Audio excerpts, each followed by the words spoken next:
Halo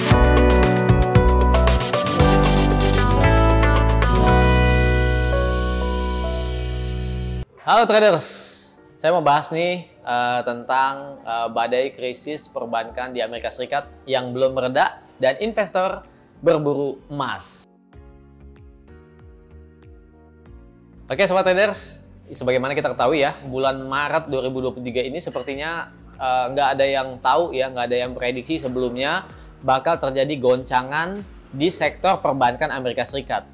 Bayangin, tanggal 8 Maret 2023 ya SVB itu mau mengumumkan ya, mereka kayak jumpa pers mengumumkan mereka tuh mau menjual saham mereka ya untuk mendapatkan dana segar, tapi ternyata malah direspon negatif oleh para investor mereka dengan menjual saham mereka jadi turun dan mereka menarik ya deposito atau tabungan mereka dari bank SVB atau terjadi bank run.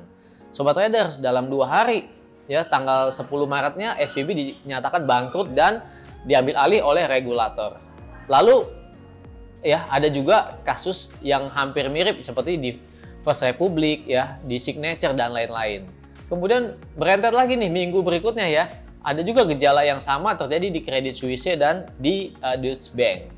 Nah sepertinya ya sobat trader, bulan Maret ini nggak ada yang memprediksi bakal terjadi goncangan di pasar keuangan atau perbankan Amerika Serikat. Ya itulah sobat traders, bagaimana memang udah biasa ya kalau seorang traders ya, udah biasa dalam menghadapi market ya, itu biasanya memang banyak lika-liku ya, kadang pergerakan slow, kadang pergerakan roller coaster gitu ya, karena ada satu pemicu yang unpredictable gitu. Contoh seperti berita bangkrutnya SVB dan bank-bank lainnya yang bermasalah. Oke sobat traders, jadi yang mau saya bahas ini adalah ketika ada gejala-gejala yang terjadi di pasar keuangan atau di sektor ekonomi gitu ya, yang bisa mengkhawatirkan atau mengganggu investasi, maka biasanya para investor atau traders juga akan mencari aset aman. Aset aman apa? Yaitu yang membuat mereka aman ya, untuk menjadi lindung nilai, yaitu biasanya adalah emas dan juga mata uang yen Jepang. Dolar AS juga bisa disebut sebagai, atau biasanya bisa juga sebagai safe haven seperti emas. Tapi dalam kasus seperti ini ya, karena gejolak yang terjadi di Amerika, maka kita lihat bagaimana investor berburu harga emas. Yuk kita lihat pergerakan grafik emas di sini ya. Nah, sobat trader bisa lihat sebelum tanggal 10 Maret pergerakan emas itu berada di 1830-an ya. Lalu bergerak cepat dalam 2 hari bisa menembus 1860-an.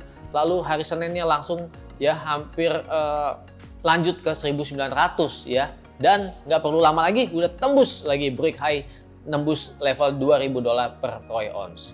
Nah, $2.000 per troy ounce ini merupakan harga atau angka yang sama yang terakhir itu disentuh pada Maret juga ya, Maret 2022. Yaitu pada saat ketika eskalasi atau invasi Rusia ke Ukraina.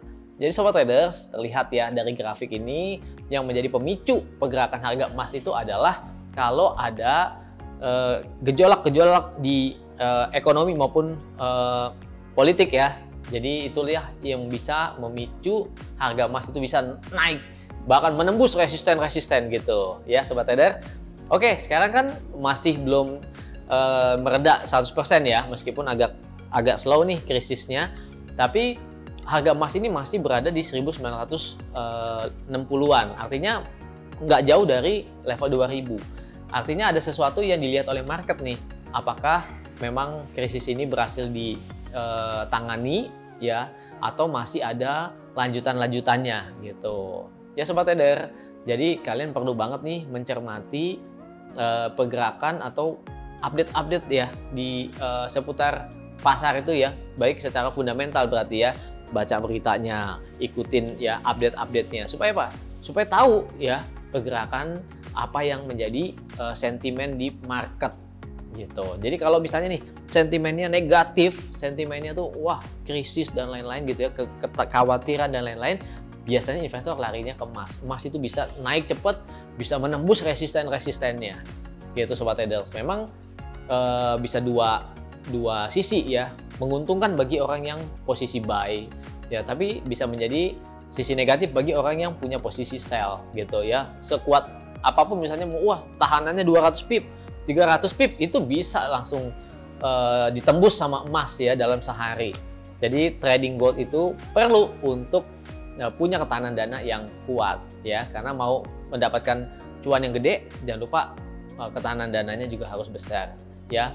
Terapkan money management, misalnya modal gede bukan berarti pasang lot gede ya, tapi diukur gitu ya money managementnya, juga risk per trade-nya gitu ya sobat trader. Oke, jadi manfaatin terus pergerakan gold yang seperti roller coaster ini ya, bisa menghasilkan cuan bagi sobat trader. Oke, ikutin terus YouTube channel kita, like dan subscribe supaya mendapatkan update-update pergerakan market ya, update-update seputar gold, seputar pergerakan di pasar keuangan lainnya, supaya bisa diramu ya untuk mendapatkan nantinya bisa menjadi salah satu acuan untuk ambil posisi trading.